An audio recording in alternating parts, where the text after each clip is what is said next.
हमारे यहाँ जो विधायक होगा वो विधायक जी नहीं होगा, वो जनता के लिए काम कर रहा होगा, जनता उसके ऊपर होगी कि हम लोग इस बार जन स्वराज की सरकार बनाने जा रहे हैं। मित्रों नमस्कार, आप देख रहे हैं मास इंडिया और मैं बीबू कुमार झा।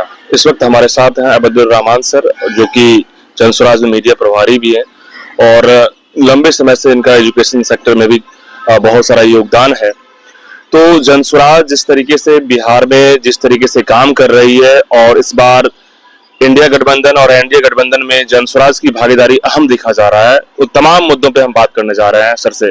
सबसे पहले सर स्वागत है हमारे चैनल में। बहुत शुक्रिया सर। देखा जाए तो जन स्वराज इस बार जिस तरीके से अपना जो हर जगह एंट्री कर रही है, बिहार के अलग अलग कोने में, बिहार के अलग अलग जिले में, क्या लग रहा है कि जन स्वराज ऑप्शन है या जन स्वराज इस बार सरकार भी बना सकती है? इस बार सरकार बना नहीं सकती, इस बार सरकार बना रही है जन स्वराज, इसलिए कि हम लोगों के साथ बहुत तेजी से बहुत सारे लोग, खास के युवा वर्ग और समाज के हर क्षेत्र के लोग बहुत ज्यादा उत्साहित हैं और वो चाहते हैं जन स्वराज से जुड़ना। इसलिए हम लोग पूरी उम्मीद है कि हम लोग इस बार जन स्वराज की सरकार बनाने जा रहे हैं। स्कूल का बस्ता सिंबल दिया गया जन स्वराज को और प्रशांत किशोर कहते हैं कि एजुकेशन को सबसे पहले प्राथमिकता होगी हमारी सरकार में। और एजुकेशन की बात जब मुजफ्फरपुर में उन्होंने कहा कि शिक्षा को लेकर के जितनी भी सरकार है वो आपको बेवकूफ बनाया, तो क्या जन स्वराज बच्चों की बात जब करती है, स्कूल की बस्ता की बात करती है, तो क्या कुछ उम्मीद लग रहा है?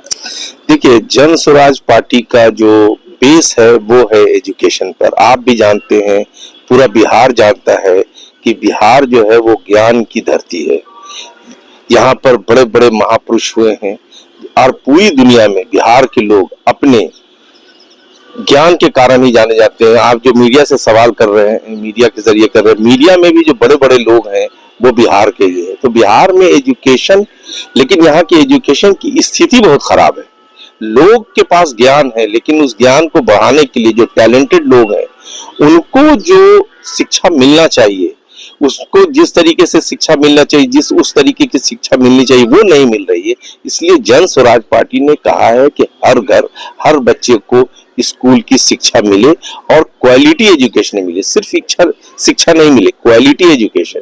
यानी क्वालिटी एजुकेशन का मतलब यह है कि हम लोग ये चाहते हैं कि नेतरहाट के जैसा एक मॉडल है नेतरहाट कि, यानी नेतरहाट का मॉडल हम लोग इसलिए दे रहे हैं, बता रहे हैं कि एक ऐसी व्यवस्था जहां क्वालिटी एजुकेशन की बात हो रही है, वैसे एजुकेशन हर प्रखंड में हम लोग एक स्कूल बना सके ताकि बच्चों को अच्छी शिक्षा व्यवस्था दे। इसलिए हम लोगों ने स्कूल का बस्ता मांग के लिया है।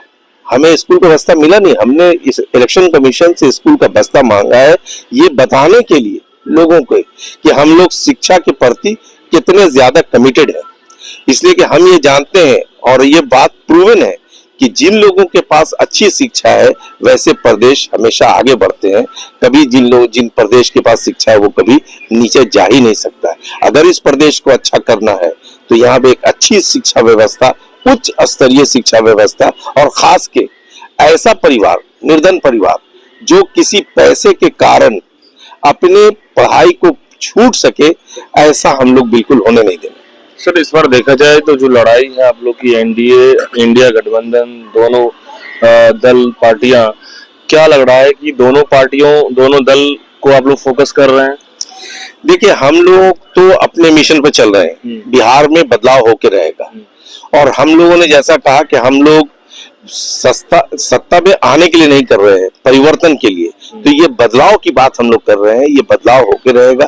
बाकी जो पार्टियां हैं वो पिछले कई सालों से, यहाँ जो दो मेजर पार्टियां हैं वो यहाँ पर या तो जात के नाम पे, धर्म के नाम पर लोगों को वर्गला के बेवकूफ, लेकिन डेवलपमेंट करने का बिहार में जो भी वादा वो करते हैं उसको पूरा नहीं करते हैं। जो डेवलपमेंट की चीजें हैं उनको उन्होंने कुछ भी नहीं किया है और शिक्षा का हाल तो बिल्कुल गर्त में कर दिया है।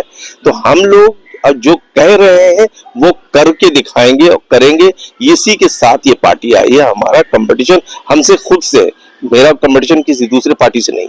लेकिन लोग ये कह रहे हैं कि देखा जाए तो एनडीए, इंडिया गठबंधन और जन स्वराज तीनों की जो एक दूसरे की भिड़ंत होगी सबकी, तो उसमें एनडीए मजबूत स्थिति में हो सकता है, जिस तरीके से लोगों का कहना आ रहा है, पॉलिटिकल एनालिस्ट का कहना आ रहा है। वो पॉलिटिकल एनालिस्ट कई बार कई इलेक्शन से फेल होते रहे। ये पहली बार नहीं है, पिछले कुछ दिन पहले ही नेशनल इलेक्शन में बहुत बड़ा नारा लगा और वो सब चीजें फेल हो गई। कई जगह पर इलेक्शन का एनालिसिस किया, प्रोजेक्शन किया, ये सारे फेल हुए। तो लोग क्या कहते हैं ये नहीं, हम लोग कॉन्फिडेंस है अपने लोगों पे। हम जो फील्ड में काम कर रहे हैं, जो हमें मिल रहा है, लोगों का सपोर्ट मिल रहा है, उसकी बुनियाद पे हम लोग ये कह सकते हैं कि बिहार में इस बार बदलाव आना निश्चित। हाल ही में दिलीप जायसवाल को लेकर चर्चाएं तेज थी कि दिलीप जायसवाल करप्ट हैं, दिलीप जायसवाल अवैध जो है कॉलेज चलाते हैं, कई सारी साजिश, हत्या की साजिश की भी बात आती है। तो क्या बीजेपी के दिलीप जायसवाल को लेकर के आप लोग अब कुछ नया फिर एक्शन में आएंगे? हम लोग किसी व्यक्ति के खिलाफ नहीं है, ये व्यक्ति के लिए नहीं है। जो भ्रष्टाचार है उसको उजागर करना ये हमारी जिम्मेदारी है, वो हम लोग कर रहे हैं। एक व्यक्ति जो जिस संस्था में क्लर्क था उसी संस्था का मालिक हो जाता है, तो आखिर उसने क्या ऐसा क्वालिफिकेशन उसके अंदर था जो मालिक हो गया। तो ऐसी चीजों को हम लोग उठा रहे हैं, जनता के सामने रख रहे हैं। हम किसी के खिलाफ नहीं है, लेकिन भ्रष्टाचार को उजागर करना ही हमारा काम है और वो हम करते रहेंगे। हाल ही में बाढ़ की बहुत बड़ी जो आपदा हुई, जमुनिया गांव में सैकड़ों घर, तकरीबन 300 घर बह गए हैं। यहाँ तक कि यूपी बिहार का बॉर्डर दोनों जो है तबाह हो रहा है। जन स्वराज की तरफ से अभी तक कोई एक्शन नहीं हुआ। देखिए, हम सरकार में तो नहीं है, लेकिन आपको ये बता दें कि ये जो सैलाब की स्थिति है ये हर साल आती है और हर साल कोई ना कोई एरिया डिस्टर्ब होता है और सरकार इस बात को जानती है। तो जिस वक्त बरसात का जमाना आता है तभी क्यों सरकार जागती है? ये काम तो उसको पहले से करना चाहिए। अभी कुछ दिन पहले एक पत्रकार को हमारे सूत्रधार आचार्य प्रशांत किशोर जी ने उन्होंने बताया कि इस काम को करने के लिए हम लोगों के पास एक मिशन है। जब हमारी सरकार आएगी तो हम लोग सिर्फ बातें नहीं करें, पूरा विजन डॉक्यूमेंट लेके चल रहे हैं कि हमारी सरकार आएगी तो हम इस तरीके से काम करके ये जो सैलाब की स्थिति है इसको ठीक कर देंगे। अभी तो हम सरकार में ही, तो हम क्या कर सकते हैं, एनजीओ तो है नहीं। लेकिन लोग ये कह रहे हैं कि जन स्वराज की तरफ से कोई नहीं जा पाए, इतना बड़ी त्रासदी हुई, ट्रेजेडी। नहीं, हम लोगों के जो लोग हैं वहां से वो गए हैं, ऐसी कोई बात नहीं है कि लोग नहीं गए हैं। अभी जो चीजें हैं उस पर आपको पूरी जानकारी नहीं, जो वहाँ के लोकल लोग हैं वो जा रहे हैं। तो ये भी बात आ रही है कि सर वहाँ पे 13-14 करोड़ रुपया सरकार की तरफ से इन्वेस्ट करने की बात थी कि उसको कंट्रोल कैसे किया जाए पहले से ही, जब बाढ़ पिछले साल भी क्षतिग्रस्त एरिया था। लेकिन सरकार ने 14 करोड़, लोग वहाँ के लोग कह रहे हैं, जब हम ग्राउंड रिपोर्ट करने गए, लोग कह रहे हैं कि 14 करोड़ रुपए में 4 करोड़ लगाए, 10 करोड़ गायब हो गया। ये नतीजा है। अब ये बात आप कह रहे हैं, लेकिन ये पूरा बिहार जानता है कि यहाँ पर किस तरीके का करप्शन है इन सारी चीजों में। अगर सरकार की नीयत साफ हो, वो तो काम ऐसा ही करती है ना, ताकि अगर पूरा ठोस तरीके से बिहार में या जो बाढ़ का एरिया है वहां अगर संपूर्ण तरीके से काम कर दिया जाए, वहां पर ठीक से काम कर दिए, तो अगले साल वहां पर सैलाब नहीं आएगा। लेकिन वो काम जो भ्रष्ट पदाधिकारी हैं वहां, वो चाहते ही नहीं है कि ऐसी कोई सूरत हो। वो तो चाहते हैं कि फिर अगले साल सैलाब आए और फिर बांध टूट जाए और फिर हमको टेंडर मिले, फिर हम उससे पैसे बनाए। तो ये तो बंदर भाट यहाँ पे चल ही रहा है, जो करप्शन चल ही रहा है। हम लोग इसी करप्शन को तो कम करने के लिए आए हैं, इसीलिए तो हम लोग आना चाहते हैं। 243 सीट पे सर लड़ रहे हैं आप लोग इस बार, क्या लगता है कितनी उम्मीद होगी इस बार? हम लोगों को बिल्कुल उम्मीद है, और पिछले 3 दशक के बाद कोई एक पार्टी है जो 243 सीट पे लड़ रही है। ये 243 सीट पे लड़ना ही अपने आप में एक बताता है कि हमारे अंदर कितना कॉन्फिडेंस। यहाँ की जो सबसे बड़ी पार्टी, 3 बड़ी पार्टियां हैं, उनमें से कोई भी कभी भी हिम्मत नहीं की कि हम 243 सीट पर लड़ सकें। यानी हम हमेशा ये कहते हैं कि वो बच्चा जो पूरा किताब पढ़ता है ना, उसे एग्जाम में कहां से क्वेश्चन पूछा जाएगा इसका डर नहीं होता। लेकिन जो गेस पेपर वाला होता है ना, वो सटीक क्वेश्चन चाहता है कि मैंने 5 पढ़ा है उसी में से आ जाए। तो ये कोई 10 सीट ले लेता है, कोई 20 सीट ले लेता है, कोई 100 सीट ले लेता है, उसी में चाहता है कि आने, इसलिए कि उसको पूरे किताब का ज्ञान नहीं है, इसलिए ऐसा नहीं करता है। देखा जाए तो किसी भी पार्टी में इतनी हिम्मत नहीं है, बीजेपी हो, जदयू हो, आरजेडी हो, जो 243 सीट पे लड़ सके। क्योंकि सबसे बड़ा फैक्टर बिहार में अभी भी जो है इन तमाम पार्टियों को लगता है कि कास्ट का फैक्टर, हम कहाँ निशाना साध पाएंगे, कास्ट से ही फैक्टर से काम चल रहा है। तो जनसुराज इस कास्ट के फैक्टर को पूरा तोड़ देगी। हम लोगों का कास्ट से कोई लेना देना नहीं है। हम लोग यहाँ पर बदलाव की बात कर रहे हैं, हम लोगों के बात कर रहे हैं उनके कैसे उनके अंदर हम लोग बदलाव ला सकें। हमारा कास्ट पे वो लोग कर रहे हैं, इसी वजह से वो कम सीट पे लड़ते हैं। हमारे को लोग इतने हैं कि हम 243 सीट पर लड़ सकते हैं। हमारा संगठन है वहां पे, हर जगह लोग हैं। बल्कि आपको ये भी बता दें कि हमारे पास एक एक सीट पर आधे दर्जन से ज्यादा कैंडिडेट है। हम लोग को उस पर काम करना पड़ रहा है कि कौन कैंडिडेट को हम टिकट दें। तो ये हमारी स्थिति है। बाकी के पास लोग ही नहीं है, इसलिए वो कोशिश करके भी नहीं चाह सकते हैं, उतने कैंडिडेट उनके पास नहीं है। लेकिन जो हमेशा जो बातें जो आती रहती है आरजेडी की तरफ से कि यादव और मुसलमान को खींचने की कोशिश हमेशा आरजेडी करती है, तो क्या इस बार क्या रहेगा? तो क्या यादव या मुसलमान के लिए कहीं से आरजेडी ने लिखा के लाया? क्या इलेक्शन इसी बेस पे होता है कि कोई पार्टी किसी को, ये बंधुआ मजदूरी का जो कहानी था वो तो बहुत पहले खत्म हो गया। अब ये लोग क्यों ये बात कर रहे हैं? कोई मुसलमान या यादव क्या बंधुआ मजदूर है कि वो उसी को देगा? अब बिहार बदल चुका है, बदलने वाला है, बदलाव आ रहा है। अब यहाँ पर जो राजा का बेटा है वो राजा नहीं रहेगा, जो हकदार होगा वही राजा बनेगा। ये बात तो पता है ना। तो हकदार लोगों के लिए ये चीजें हैं कि वो ये बात कहते हैं भाई हमारे पास तमाम लोग, चाहे किसी भी जाति किसी भी धर्म के लोग हैं, वो सारे जाति और धर्म के लोग का हमें सपोर्ट है और हम लोग इस पर बिल्कुल बिलीव नहीं करते हैं। और ये वो पार्टियां जो अब जात और धर्म पे बात करने वाली हैं, उनके दिन खत्म होने वाले हैं। देखा जाए तो सर बिहार में यादवों का परसेंटेज सबसे ज्यादा है, तो जनसुराज में यादवों की रुझान कितनी ज्यादा है?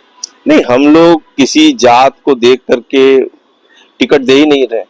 इसलिए हमारा रुझान है अच्छा कैंडिडेट हो, वो कैंडिडेट हो जो जनता की सेवा कर सके।